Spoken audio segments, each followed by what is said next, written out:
Assalamualaikum warahmatullahi wabarakatuh. Perkenalkan, nama saya Rifka Rifani dari Fakultas Keolahragaan dan Kesehatan Universitas Negeri Makassar, Prodi Gizi dari kelas B. Nah, di video kali ini saya akan menjelaskan materi mengenai teori komunikasi dalam konseling gizi. Nah, yang pertama adalah mengenai pengertian komunikasi. Komunikasi merupakan suatu proses penyampaian pesan baik berupa perasaan, pikiran, ide, ataupun pendapat melalui kata-kata, gerak, ataupun isyarat atau simbol dari pemberi pesan kepada penerima pesan. Unsur-unsur dalam komunikasi ini meliputi pemberi pesan atau sumber, isi pesan, saluran, atau media, dan penerima pesan atau sasaran. Nah, konseling ini merupakan komunikasi dua arah yang terjadi antara konselor dan klien. Komunikasi ini memberikan kesempatan kepada kedua pihak untuk saling bertanya jawab, saling menanggapi, menggali informasi, dan mengklarifikasi permasalahan yang dihadapi. Nah, dalam konselor ini dapat berperan sebagai pemberi dan penerima pesan. Demikian juga pada klien dapat berperan sebagai pemberi dan penerima pesan. Lalu, bagaimana jika keduanya ini tetap tidak paham mengenai apa yang mereka komunikasikan? Biasanya kedua belah pihak ini akan menggunakan cara kedua, yaitu menggunakan cara nonverbal. Nah, cara nonverbal ini mengharuskan kedua belah pihak menggunakan tubuh mereka untuk menyampaikan pesan dan maksud mereka. Mereka ini biasanya menggunakan gestur tubuh seperti menggelengkan kepala, mengangkat bahu, dan lain sebagainya, atau juga bisa menggunakan sikap mereka.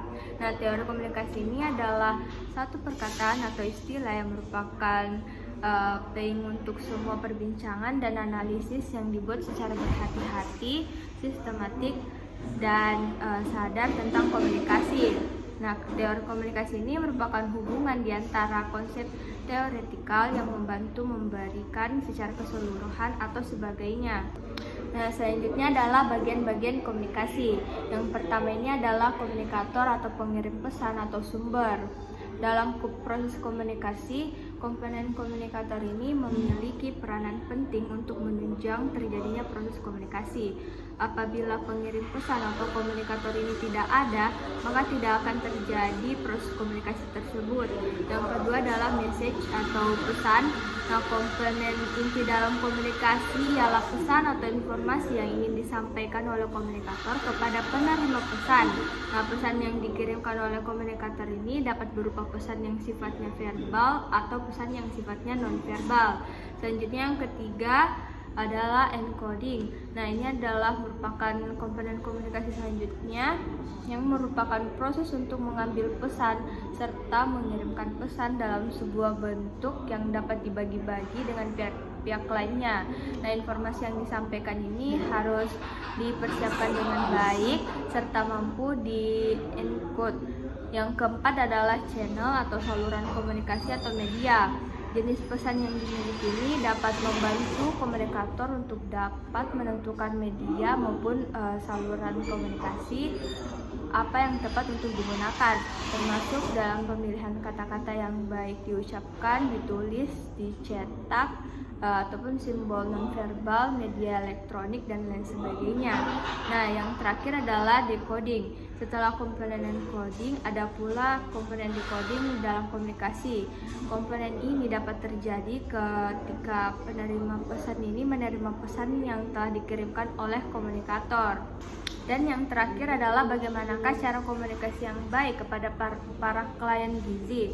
Yang pertama itu dapat dengan menggunakan komunikasi nonverbal. Komunikasi nonverbal ini dilakukan dengan cara menggunakan sikap kita melalui gerakan tubuh, ekspresi, dan apa saja tanpa bicara. Komunikasi nonverbal ini dapat berupa isyarat, ekspresi wajah, bahasa tubuh, dan nada suara. Seperti volume nada vokalnya itu ramah, body language-nya itu seperti kontak mata dan mimik wajahnya, senyum, memandang, dan memperhatikan klien. Yang kedua, mengajukan pertanyaan terbuka. Mengajukan pertanyaan dengan cara yang mendorong klien untuk bicara dan memberi informasi kepada kita. Cara ini mencegah kita mengajukan terlalu banyak pertanyaan dan memungkinkan kita untuk mempelajari lebih banyak dalam waktu yang tersedia.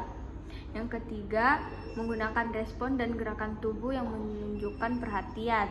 Memberikan tanggapan yang menunjukkan perhatian dan ketertarikan atas jawaban klien dalam bentuk bahasa isyarat seperti mengangguk-angguk dan kata-kata penghargaan seperti wah, oh begitu. Keempat ini adalah mengatakan kembali yang klien katakan untuk menunjukkan bahwa konselor ini telah mendengar hal-hal yang telah disampaikan oleh klien. Yang kelima adalah berempati, menunjukkan bahwa kita ini paham perasaan klien. Berempati itu berarti konselor telah mendengarkan hal-hal yang telah dikatakan para klien. Bila klien ini mengatakan sesuatu yang menunjukkan perasaannya, akan berguna sekali jika kita berespon ini dengan cara menunjukkan bahwa kita mendengarkan apa yang ia ungkapkan dan bahwa kita memahami perasaannya dari sudut pandangnya. Dan yang terakhir adalah menghindari kata-kata yang menghakimi. Penggunaan kata-kata tertentu dalam kalimat yang dapat menyebabkan klien itu merasa bersalah dan dihakimi. Contoh kata-kata yang digolongkan dalam menghakimi ini seperti jelek, bagus, baik, pintar, tepat, benar, salah, atau tidak cukup, dan lain sebagainya. Demikianlah video dari saya, lebih dan kurangnya mohon dimaafkan. Wabillahi taufiq wal hidayah. Wassalamualaikum warahmatullahi wabarakatuh.